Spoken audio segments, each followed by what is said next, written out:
But 2018 से एक 2018 के बाद एक इस्लामाबाद हाई कोर्ट के अंदर एक केस हुआ, मौलाना अल्लाह वसाया मौलाना अल्लाह वसाया ने एक केस फाइल किया before the Islamabad high court and it landed before justice Shaukat Aziz Siddiqui. और ये वो माहौल उस टाइम ये था कि फैज़ाबाद धरना चल रहा था, टीएलपी जो आज बैंड है और कभी अनबैंड हो जाती है, और उस वक्त तो अपने बिल्कुल उरूज पे गवर्नमेंट को थी। टॉपल करने के लिए अरूज पे थी। और हमने देखा था कि उनको बाकायदा तौर पे पैसे भी मिल रहे थे, इंसेंटिव्स भी मिल रहे थे काम करने के लिए। तो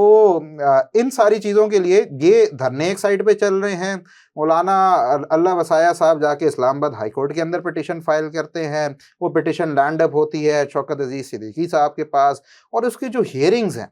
वो मेरे ख्याल में is a dark chapter of our country. और हमारी जो एक यहाँ पर जिसको हम कहते हैं ना मजहबी इंतहा पसंदी, that is a very big component के जो मौजूदा हम इस वक्त एक घुटन देख रहे हैं, एक इंतहा पसंदी की। हम एक ये बल्कि इंतहा पसंदी से पहले आई वुड से कि ये जो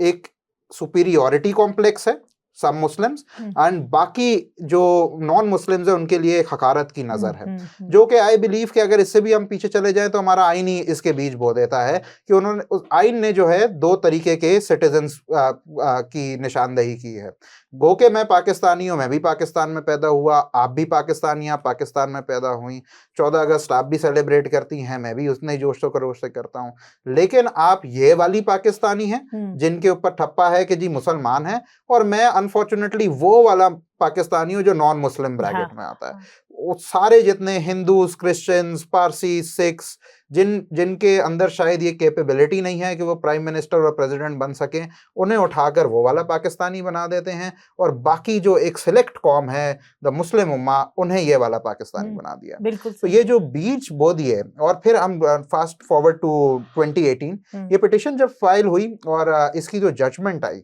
इसकी जजमेंट में बिलखसूस अहमदीज के लिए जो रिमार्क्स लिखे गए, यहाँ तक लिख दिया गया कि अहमदीज को एलिमिनेट करना चाहिए। ये इंतहाई शर्मनाक। अच्छा, और एलिमिनेट, और वो जिस वैसे तो बात हो रही थी उसकी कि भाई जॉब्स पे और पब्लिक सर्विस के अंदर, और क्योंकि आपको याद है कि उसके बाद फिर नेचुरली पीटीआई के दौर के अंदर उन्होंने चाहा कि आतिफ मियां साहब उनके वो आए, तो उस पर कितना बैकलैश हुआ। And it is very unfortunate कि यही जो नफरत के और तफरीक के बीज बोए गए, वो एक बड़ा दर्दनाक वाकया हुआ था कसूर की ज़ैनब का। और इफ़ यू रिमेंबर कि उसकी जो पहली जेआईटी बनी थी, उसे जो हेड कर रहे थे बड़े एक अच्छे काबिल पुलिस अफसर, अनफॉर्चुनेटली ज़ैनब के माँ बाप को वहाँ के लोकल मौलवी ने जिस तरीके से भी करके उनसे प्रेस कॉन्फ्रेंस करवाई कि जी हमें अहमदी इंस्पेक्टर नहीं चाहिए, कि जो डीआईजी थे मेरे ख्याल में कोई, कि जी ये हमारी बच्ची की उसको इन्वेस्टिगेट करें और सजा दिलवाएं। आप सोचिए जरा, हालांकि आपको पता है इंटरनेशनल कोर्ट ऑफ जस्टिस में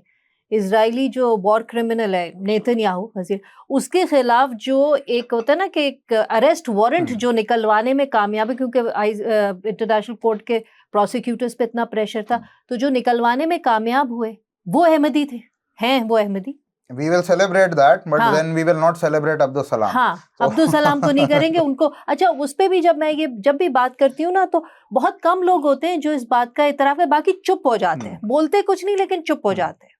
सो आई मीन ये तो हालत है। अच्छा, ये 2019 की जो जजमेंट आई, इसमें the way that he pen down this judgment, इन्होंने कहा कि 1947 से लेके उस वक्त तक 2017 का जो सेंसस हुआ था उसका डेटा कंपाइल नहीं हुआ था। इन्होंने रियासत को ऑर्डर किया जैसे शौकत अजीज सिद्दीकी साहब ने कि जी I want on my desk the entire data 1947 से लेके 1998 का जो लास्ट सेंसस उससे पहले हुआ था, कि भाई कितने अहमदी हैं, कौन कौन है, इनकी जरा आप निशानदेही करें।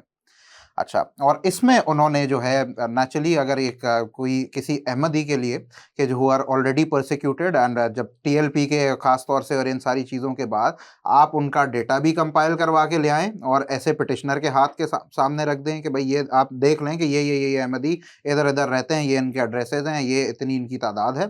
एंड यू नो लाइक एक ridiculous coming from the Islamabad high court. और उसके बाद उन्होंने साथ में ये ऑर्डर पास कर दिया कि भाई ये तो आप खाना ही हटा दें कि कोई इस्लाम से किसी दूसरे मज़हब के अंदर जा सकता है, ये कैसे अलाउड है, ये तो चीज़ ही आप ख़त्म कर दें जो नादरा के अंदर पॉलिसी चल रही है। तो क्या वो ये कर सकते थे, क्योंकि ये तो फिर आइन से मुतसादिम हो गया ना? Exactly this was an illegal judgment. हाँ। ये एक इस तरीके की, और ये गैर आईनी, अगेंस्ट फंडामेंटल राइट्स। और इन्होंने साथ में ये पेन कर दिया कि देखें इवन, और उसमें गुंजाइश क्या बंद हो गई, गुंजाइश ये बंद हो गई कि अगर किसी का गलती, क्योंकि हम एक नादरा, ऐसे नादरा की बात कर रहे हैं जिसपे कोर्ट्स खुद सवाल उठाते हैं कि जी टेम्परिंग बहुत होती है, इनका डेटा रिलायबल नहीं है, गलतियां भी बहुत हो जाती हैं इनसे। कल को किसी का गलती से भी मुसलमान आ गया, मैं लूक विक्टर जाकर अपना NIC बनवा रहा हूँ और वहां पर डेटा एंट्री करते हुए टाइपो एरर हो गया, इस्लाम लिख दिया, और जो कि होता है बाय द वे।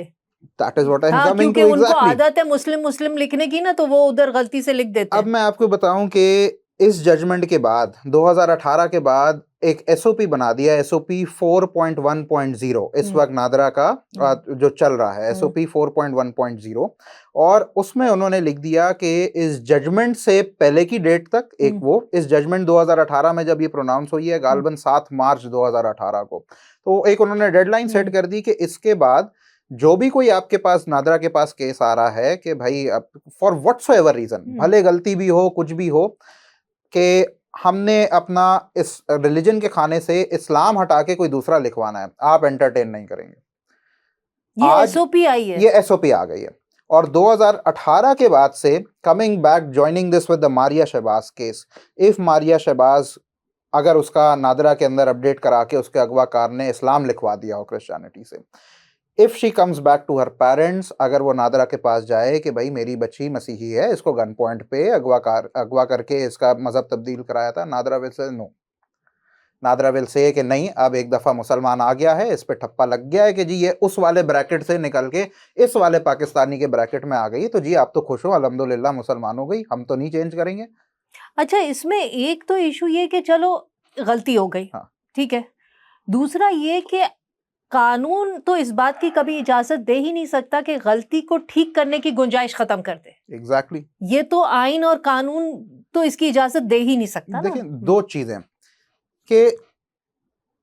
माइंडसेट को हमें समझने की जरूरत है। हम इसको गलती पे भी क्यों फोकस करें, हम अगेन इस बात पे आ जाएं कि ये बुनियादी हक है इवन उस मुसलमान का जो भले एक मुसलमान घराने में पैदा हुआ हो। अभी मैं उस मुसलमान की बात ही नहीं कर रहा जिसका जो है ना गलती से उसको मुसलमान बना दिया या जबर से मुसलमान बना दिया, फोर्स कन्वर्जन की मैं बात ही नहीं कर रहा। ठीक है। मैं बात कर रहा हूं कि अगर कोई एक मुसलमान जो पैदाइशी मुसलमान था, उसका भी ये बुनियादी हक है कि वो अपना मजहब जाके तब्दील कराना चाहे, तो नादरा कौन होता है कि उसको बोले कि नहीं यार, आपकी कॉन्शियस को हम डिक्टेट करेंगे, आपके दिल के हाल को हम डिक्टेट करेंगे कि आपने लाजमी जो है ये अकीदा मानना। बिल्कुल, नादरा एक डेटा एंट्री बॉडी है, डेटा एंट्री बॉडी है। हाँ, उसका कोर्ट्स काम ही का नहीं काम, जजेस का काम, रियासत का काम लोगों के दिल के हाल को, लोगों की कॉन्शियस को कंट्रोल करना नहीं है। यही तो वो चाहते हैं,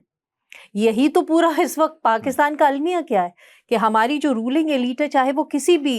उसमें हो, वो यही तो है कि हम माइक्रो मैनेज करेंगे लोगों की जिंदगियां। कब उठ सकते हो, कब बैठ सकते हो, कब जमा हो सकते हो, कब प्रोटेस्ट कर सकते हो, कब नहीं कर सकते। नादरा की जब हम बात करते हैं तो ये मैं समझता हूं this is the trickle down effect of the state, इस वक्त जो मौजूदा स्टेट है, कि जहां पर ये बात की जाती है कि जी पाकिस्तानी वो है जो आइन के साथ शरीयत को भी मानता है। आप हमारे जो है जितनी लेजिस्लेटिव बॉडीज हैं, आप देख लें कि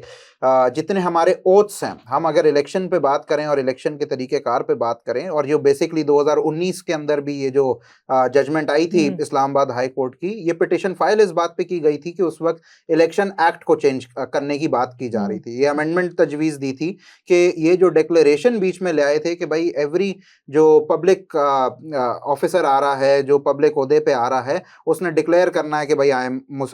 आइदर अ मुस्लिम और अ नॉन मुस्लिम। ओके भाई, रिलीजन का काम क्या है इन चीज़ों के अंदर। तो ये अमेंडमेंट तजवीज़ की जा रही थी कि भाई ये डिक्लेरेशन आप जो हैं